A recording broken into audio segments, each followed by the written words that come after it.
So hello guys, welcome back to my channel. तर guys आज असा आपल्या वेंगुर्ल्यातल्या श्री देवरावनाथाची जत्रा. आता मी थंयच चाललो आहे.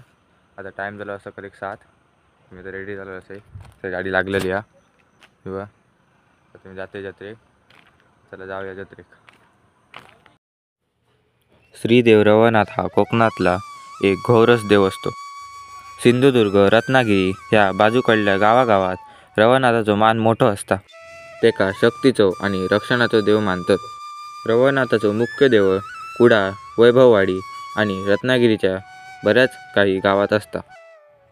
रवनाथ देवाचो सांगता गुरव लोक करतात. श्रीदेव रवनाथाची जत्रा गावागावात मोठ्या आनंदात साजरी करतात. रवनाथ हा गावाक जपणारी आणि संकटातून तारणारी देवता मानली जाता. रवनाथाचो इतिहास परशुरामाच्या काळाशी जोडलेलो असता. रवनाथाचो आकृत आजच्या योद्ध्यासारखो दिसतलो. अधिक माहितीसाठी तुम्ही आमच्या चॅनलचो डिस्क्रिप्शन बॉक्स चेक करा. डिस्क्रिप्शन बॉक्समध्ये सविस्तर माहिती दिलेली असा. तरी तुमका व्हिडिओ आवडलो असत तर चॅनलला नक्कीच सबस्क्राईब करा. Thank you so much for watching.